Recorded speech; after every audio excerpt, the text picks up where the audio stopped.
ആകാശവാണി. നമസ്കാരം. നിയമസഭയിൽ ഇന്ന് തയ്യാറാക്കിയത് നിസാർ മുഹമ്മദ്, ബ്യൂറോ ചീഫ്, വീക്ഷണം ദിനപത്രം. അവതരണം നരേന്ദ്രമോഹൻ. ശൂന്യവേളയിൽ PM ശ്രീ പദ്ധതിയെ ചൊല്ലി ഭരണ പ്രതിപക്ഷ വാഗ്വാദവും പ്രതിപക്ഷത്തിന്റെ ഇറങ്ങിപ്പോക്കും മുഖ്യമന്ത്രിയുടെ മറുപടി പ്രസംഗത്തിനിടെ പ്രതിപക്ഷ നിലയിൽ നിന്നുയർന്ന ബഹളങ്ങളും ഒഴിച്ചു നിർത്തിയാൽ ഇന്ന് സഭാതലം പൊതുവെ ശാന്തമായിരുന്നു. ചോദ്യോത്തരവേളയും ശ്രദ്ധ ക്ഷണിക്കൽ പ്രമേയം, ഉപക്ഷേപങ്ങൾ എന്നിവയുടെ അവതരണവേളയും പൊതുവെ ശാന്തമായിരുന്നു. എന്നാൽ അവസാന മണിക്കൂറിൽ മുഖ്യമന്ത്രിയും പ്രതിപക്ഷ നേതാവും തമ്മിലുള്ള അതിരൂക്ഷമായ വാഗ്വാദത്തിനും സഭാതലം സാക്ഷ്യം വഹിച്ചു. അംഗങ്ങൾ സഭയിൽ പാലിക്കേണ്ട മര്യാദകളുമായി ബന്ധപ്പെട്ട് സ്പീക്കർ തിരുവഞ്ചൂർ രാധാകൃഷ്ണന്റെ 2 സുപ്രധാന റൂളിംഗുകളും ഇന്ന് സഭയിലുണ്ടായി. മുഖ്യമന്ത്രി VD സതീശൻ കാര്യോപദേശക സമിതിയുടെ 2ാമത് റിപ്പോർട്ട് സഭയിൽ സമർപ്പിച്ചു. 2026-27 സാമ്പത്തിക വർഷത്തേക്കുള്ള പുതുക്കിയ ബജറ്റ് സംബന്ധിച്ചുള്ള അവസാന ദിന ചർച്ചയ്ക്കും മുഖ്യമന്ത്രിയുടെയും മന്ത്രിമാരുടെയും മറുപടിക്കും ശേഷം സഭ ഇന്നത്തേക്ക് പിരിഞ്ഞു. PM ശ്രീ പദ്ധതി നടപ്പാക്കുന്നത് സംബന്ധിച്ച വിഷയത്തെക്കുറിച്ച് സഭാ നടപടികൾ നിർത്തിവച്ച് ചർച്ച ചെയ്യണമെന്നാവശ്യപ്പെട്ട് CPI അംഗം P. പ്രസാദ് അനുമതി തേടിയ അടിയന്തര പ്രമേയ നോട്ടീസിന്മേലാണ് സഭയിൽ ഭരണപക്ഷവും പ്രതിപക്ഷവും തമ്മിൽ അതിരൂക്ഷമായ വാക്പോരുണ്ടായത്. PM ശ്രീ പദ്ധതിയിൽ നിന്നും പിന്മാറാനുള്ള അവകാശവും അധികാരവും കേന്ദ്ര സർക്കാരിന് മാത്രമാണെന്ന വ്യവസ്ഥയിൽ LDF സർക്കാർ കരാർ ഒപ്പിട്ടു നൽകിയ ശേഷമാണ് ഇപ്പോൾ UDF സർക്കാരിനെ വിമർശിക്കുന്നതെന്ന് നോട്ടീസിന് മറുപടി നൽകിയ വിദ്യാഭ്യാസ മന്ത്രി N. ഷംസുദ്ദീൻ ചൂണ്ടിക്കാട്ടി. PM ശ്രീ കഴിഞ്ഞ സർക്കാർ ഒപ്പിട്ടതാണ്. ഇതിന്റെ ഫലമായി തടഞ്ഞുവച്ചിരുന്ന SSK ഫണ്ട് 99.27 കോടി രൂപ കഴിഞ്ഞ സർക്കാർ കൈപ്പറ്റിയിട്ടുണ്ട്. UDF സർക്കാർ പുതുതായി എന്തെങ്കിലും കരാർ ഒപ്പുവയ്ക്കുകയോ തുടർ നടപടികൾ സ്വീകരിക്കുകയോ ചെയ്തിട്ടില്ലെന്ന് മന്ത്രി ആവർത്തിച്ചു. സംസ്ഥാനത്തിന്റെ താൽപര്യങ്ങൾ ബലികഴിച്ച് പിണറായി സർക്കാർ ഒപ്പിട്ട കരാറിനെക്കുറിച്ച് വ്യാജ പ്രചാരണമാണ് ഇപ്പോൾ നടത്തുന്നത്. പദ്ധതിയുടെ നടത്തിപ്പുമായി ബന്ധപ്പെട്ട് UDF സർക്കാർ മന്ത്രിസഭാ ഉപസമിതിയെ നിയോഗിച്ചിട്ടുണ്ട്. സമിതിയുടെ തീരുമാനം വരുന്നതുവരെ അടിയന്തര പ്രമേയത്തിന് പ്രസക്തിയില്ല. വിദ്യാഭ്യാസ മേഖലയിൽ ചരിത്രത്തെ വക്രീകരിക്കാനുള്ള ഏതു തീരുമാനങ്ങൾക്കെതിരെയും പോരാടിയവരാണ് കോൺഗ്രസും മുസ്ലിം ലീഗും. ആ പോരാട്ടം ഇനിയും തുടരുമെന്നും മന്ത്രി മറുപടി നൽകി. PM ശ്രീ പദ്ധതി നടപ്പാക്കില്ലെന്ന് ഉറപ്പിച്ചു പറയാൻ മുസ്ലിം ലീഗിന്റെ മന്ത്രിക്ക് കഴിയാത്തതെന്താണെന്ന് P. പ്രസാദ് ചോദിച്ചു. ദേശീയ വിദ്യാഭ്യാസ നയം RSSന്റെ ആശയമാണ്. അത് നടപ്പാക്കാൻ UDF സർക്കാരിന് എന്താണിത്ര വ്യഗ്രത? PM ശ്രീയെ അറബിക്കടലിൽ എറിയുമെന്ന് പറഞ്ഞവർ തന്നെ അതിന്റെ വക്താക്കളാവുകയാണെന്നും പ്രസാദ് ആരോപിച്ചു. PM ശ്രീ ഫണ്ട് കുട്ടികളുടെ ഭാവിക്ക് വേണ്ടിയുള്ളതാണെന്ന് CPM മുഖപത്രമായ ദേശാഭിമാനിയിൽ ലേഖനം എഴുതിയത് മുൻ വിദ്യാഭ്യാസ മന്ത്രി V. ശിവൻകുട്ടിയാണെന്നും ഇപ്പോൾ സഭയിൽ ഉന്നയിക്കുന്ന ആരോപണത്തിന്റെ ഒരംശമെങ്കിലും കരാർ ഒപ്പിട്ടപ്പോൾ അന്നത്തെ മുഖ്യമന്ത്രിക്കെതിരെ CPI ഉന്നയിച്ചിരുന്നുവെങ്കിൽ കേരളത്തിന് ഇപ്പോഴത്തെ പ്രതിസന്ധി ഉണ്ടാകുമായിരുന്നില്ലെന്നും മന്ത്രി N. ഷംസുദ്ദീൻ ആവർത്തിച്ചു. LDF കാലത്തെ പോലെ നിഗൂഢമായ പ്രവർത്തനങ്ങളൊന്നും UDF നടത്തുന്നില്ല. നിലവിൽ LDF വിവാദമുണ്ടാക്കുന്നത് തങ്ങളുടെ ജാള്യത മറയ്ക്കാനാണ്. മന്ത്രിസഭയെപ്പോലും ഇരുട്ടിന്റെ മറവിൽ നിർത്തി പിണറായി സർക്കാർ ഒപ്പിട്ട കരാറിൽ നിന്നും പിന്മാറാനുള്ള അവകാശം കേന്ദ്ര സർക്കാരിന് മാത്രമാണെന്നും വിദ്യാഭ്യാസ മന്ത്രി വ്യക്തമാക്കി.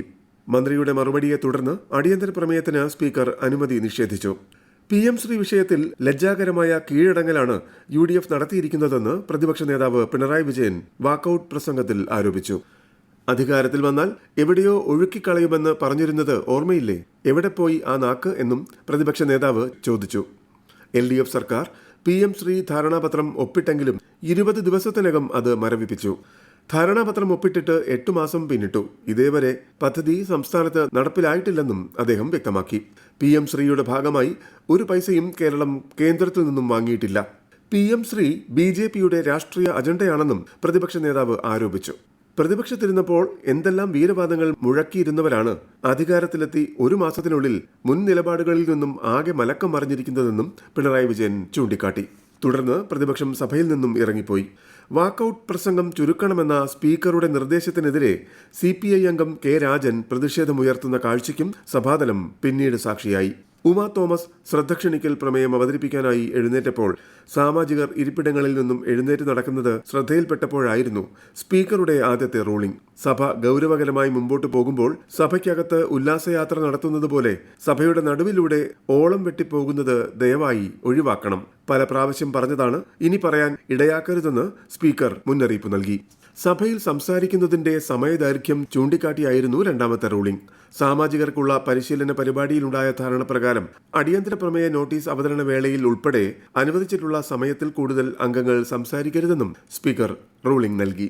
കൊച്ചി മെട്രോയുടെ രണ്ടാം ഘട്ട നിർമ്മാണ പ്രവർത്തനവുമായി ബന്ധപ്പെട്ട് തൃക്കാക്കരയിൽ അനുഭവപ്പെടുന്ന പ്രശ്നങ്ങൾ സംബന്ധിച്ച് കോൺഗ്രസ് അംഗം ഉമാ തോമസും റോഡുകളുടെ നിർമ്മാണവും അറ്റകുറ്റപ്പണിയും നിർത്തിവെച്ചത് കാരണമുണ്ടായ പ്രശ്നങ്ങളെക്കുറിച്ച് CPI അംഗം P പ്രസാദും സഭയിൽ ശ്രദ്ധ ക്ഷണിക്കൽ പ്രമേയം അവതരിപ്പിച്ചു. ജവഹർലാൽ നെഹ്റു സ്റ്റേഡിയം മുതൽ കാക്കനാട് ഇൻഫോ പാർക്ക് വരെയുള്ള മെട്രോ നിർമ്മാണ മേഖലയിലെ യാത്രാ ദുരിതം പരിഹരിക്കാൻ KMRL-ഉം ട്രാഫിക് പോലീസും ചേർന്ന് രാവിലെ 8 മുതൽ രാത്രി 8 വരെ ട്രാഫിക് വാർഡന്മാരെ നിയോഗിച്ചിട്ടുണ്ടെന്ന് മുഖ്യമന്ത്രി മറുപടി നൽകി. ബദൽ റോഡുകൾ നവീകരിക്കാൻ KMRL ആവശ്യപ്പെട്ട 7.5 കോടി രൂപയുടെ അപേക്ഷ സർക്കാരിന്റെ പരിഗണനയിലാണ്. റോഡുകളുടെ പ്രശ്നങ്ങൾ പരിഹരിക്കാൻ സർക്കാർ അടിയന്തരമായി ഇടപെടുമെന്ന് പൊതുമരാമത്ത് മന്ത്രി PK ബഷീർ P പ്രസാദിനും മറുപടി നൽകി. 10 അംഗങ്ങളുടെ ഉപക്ഷേപങ്ങളാണ് ഇന്ന് സഭ പരിഗണിച്ചത്. പ്രവാസി ക്ഷേമ പെൻഷനുമായി ബന്ധപ്പെട്ട് ഉയർന്ന ആവശ്യങ്ങൾ സർക്കാർ ഗൌരവത്തോടെയാണ് കാണുന്നതെന്ന് മുഖ്യമന്ത്രി നജീബ് കാന്തപുരത്തിന്റെ ഉപക്ഷേപത്തിന് മറുപടി നൽകി. ലൈഫ് സർട്ടിഫിക്കറ്റ് നൽകേണ്ട കാലാവധി ദീർഘിപ്പിക്കണമോ എന്നതും ജനപ്രതിനിധികൾ നൽകുന്ന ലൈഫ് സർട്ടിഫിക്കറ്റ് മതിയെന്ന രീതിയിൽ ഇളവ് നൽകണോ എന്നതും പരിശോധിച്ച് തീരുമാനിക്കുമെന്നും VD സതീശൻ ഉറപ്പു നൽകി. ആലപ്പുഴയിൽ ഗൺമാൻമാരുടെ മർദ്ദനമേറ്റ AD തോമസിന്റെ വൈകാരികമായ പ്രസംഗത്തിനും ഇന്ന് സഭാതലം സാക്ഷിയായി. കേരളത്തിന്റെ നിയമസഭയിൽ തന്നെ പോലുള്ള ഒരു സാധാരണക്കാരന് വന്ന് സംസാരിക്കാൻ അവസരമൊരുക്കിയത് പിണറായി വിജയൻ മുഖ്യമന്ത്രിയായിരുന്നപ്പോൾ നടത്തിയ പോലീസ് മർദ്ദനമാണെന്നായിരുന്നു AD തോമസിന്റെ വാചകങ്ങൾ. ഭരണകൂട ഭീകരതയ്ക്കെതിരെയും പോലീസ് രാജിനെതിരെയും ശബ്ദമുയർത്തിയ ആൾ മുഖ്യമന്ത്രിയായപ്പോഴാണ് കേരളത്തിൽ ഏറ്റവും കൂടുതൽ പോലീസ് മർദ്ദനങ്ങളുണ്ടായത്. ആ മുഖ്യമന്ത്രിയുടെ കാലത്താണ് തെരുവുകളിൽ ചെറുപ്പക്കാർ ആക്രമിക്കപ്പെട്ടത്. അഭിപ്രായം പറഞ്ഞതിന്റെ പേരിൽ, സമരം ചെയ്തതിന്റെ പേരിൽ, ഒരു കറുത്ത തുണിക്കഷ്ണം ഉയർത്തിപ്പിടിച്ചതിന്റെ പേരിൽ തന്നെയും യൂത്ത് കോൺഗ്രസിന്റെ സംസ്ഥാന സെക്രട്ടറിയെയും ആലപ്പുഴ നഗരത്തിലിട്ട് പട്ടിയെ തല്ലുന്നത് പോലെ തല്ലി. തോമസ് വികാരാധീനനായി പറഞ്ഞു. പുതുക്കിയ ബജറ്റ് സംബന്ധിച്ചുള്ള അവസാന ദിന ചർച്ചയിൽ പങ്കെടുത്ത് ഭരണ പ്രതിപക്ഷ നിരയിലെ 13 അംഗങ്ങൾ സംസാരിച്ചു. കോൺഗ്രസ് അംഗം ടോണി ചിമ്മിണിയാണ് ചർച്ചയ്ക്ക് തുടക്കമിട്ട് സംസാരിച്ചത്. CPIM അംഗം KN ബാലഗോപാലന്റെ പ്രസംഗത്തോടെ ചർച്ച അവസാനിച്ചു. തുടർന്ന് മറുപടി പ്രസംഗം നടത്തിയ മുഖ്യമന്ത്രി പ്രതിപക്ഷത്തിന്റെ ആരോപണങ്ങൾക്ക് അക്കമിട്ട് മറുപടി നൽകി. കരിമണൽ മേഖലയിൽ സ്വകാര്യവൽക്കരണം എന്നത് സർക്കാർ നയമല്ലെന്നും ബജറ്റിൽ അത്തരത്തിൽ ഒരു വാക്കുപോലും പറയുന്നില്ലെന്നും മുഖ്യമന്ത്രി VD സതീശൻ പറഞ്ഞു. ആലപ്പുഴയിൽ കരിമണൽ വാരാൻ അനുമതി നൽകിയത് ആരാണെന്നും ആരാണ് കൊണ്ടുപോകുന്നതെന്നും തന്നെ കൊണ്ട് പറയിപ്പിക്കരുതെന്നും അദ്ദേഹം വ്യക്തമാക്കി. കരിമണൽ ഖനനത്തിൽ U-ടേൺ ആണെന്ന പ്രചാരണം തെറ്റാണ്. സദേൺ ഇക്കണോമിക് കോറിഡോർ സ്വകാര്യ നിക്ഷേപം ആകർഷിക്കുമെന്നാണ് ബജറ്റിൽ പറയുന്നതെന്ന് ചൂണ്ടിക്കാട്ടി VD സതീശൻ ജനങ്ങളുടെ പോക്കറ്റ് കാലിയാകാതെ ഖജനാവ് നിറയ്ക്കുമെന്നും സഭയെ അറിയിച്ചു.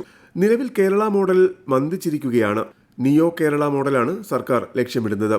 KSEB ഉൾപ്പെടെ പൊതുമേഖലാ സ്ഥാപനങ്ങൾ ലാഭത്തിലാക്കുമെന്നും മുഖ്യമന്ത്രി അറിയിച്ചു. പദ്ധതികൾ അനാവശ്യമായി ഇഴയാൻ സമ്മതിക്കില്ല.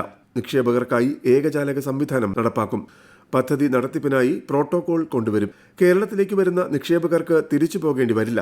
എല്ലാ മേഖലയിലും സ്വകാര്യ നിക്ഷേപം വേണമെന്നും സ്വകാര്യ പങ്കാളിത്തത്തോടെയാണ് വികസനം വരേണ്ടതെന്നും VD സതീശൻ മറുപടി നൽകി. മറുപടി പ്രസംഗത്തിൽ UDF സർക്കാരിന്റെ നയം പറയുന്നതിനിടെ പ്രതിപക്ഷ നിരയിൽ നിന്നും ബഹളമുണ്ടായപ്പോൾ പ്രക്ഷുബ്ധനാകല്ലേ എന്ന് മുഖ്യമന്ത്രി പറഞ്ഞത് വലിയ ബഹളത്തിന് ഇടയാക്കി. നയത്തോട് വിയോജിപ്പ് കാണും, അത് പ്രസംഗം തീർന്നിട്ടാകാമെന്ന് സ്പീക്കർ നിർദ്ദേശിച്ചെങ്കിലും പ്രതിപക്ഷം ശാന്തരായില്ല. പ്രതിപക്ഷത്തെ നേരിടേണ്ടത് ഇങ്ങനെയല്ലെന്ന് പ്രതിപക്ഷ നേതാവ് പിണറായി വിജയൻ പറഞ്ഞു. ഇങ്ങനെയാണോ പ്രതിപക്ഷത്തോട് സംസാരിക്കേണ്ടത്? യു ഹാവ് നോ റൈറ്റ് എന്ന് എങ്ങനെ ഒരു മുഖ്യമന്ത്രി പറയുമെന്ന് പിണറായി ചോദിച്ചു.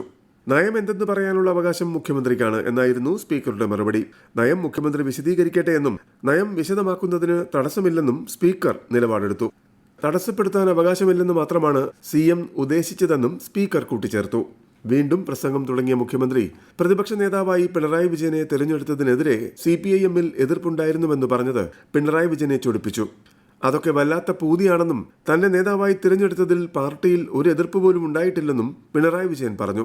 കോൺഗ്രസിലെ മുഖ്യമന്ത്രി തർക്കത്തെക്കുറിച്ച് ഇവിടെ പ്രതിപക്ഷാംഗങ്ങൾ സംസാരിച്ചപ്പോൾ താൻ പ്രകോപിതനാകാതെ കേട്ടുകൊണ്ടിരിക്കുകയായിരുന്നുവെന്നായിരുന്നു VD സതീശന്റെ മറുപടി. അതേസമയം KN ബാലഗോപാലന് സംസാരിക്കാൻ അവസരം നൽകിയില്ലെന്ന് ആരോപിച്ചും പ്രതിപക്ഷ നിരയിൽ നിന്നും വലിയ പ്രതിഷേധമുയർന്നു. മുഖ്യമന്ത്രിയുടെ പ്രസംഗത്തിനു ശേഷം സഭ പിരിഞ്ഞു. ഇനി തിങ്കളാഴ്ച സഭാ സമ്മേളനം പുനരാരംഭിക്കും. നിങ്ങൾ കേട്ടത് നിയമസഭയിൽ ഇന്ന്. തയ്യാറാക്കിയത് നിസാർ മുഹമ്മദ്. ബ്യൂറോ ചീഫ്, വീക്ഷണം ദിനപത്രം.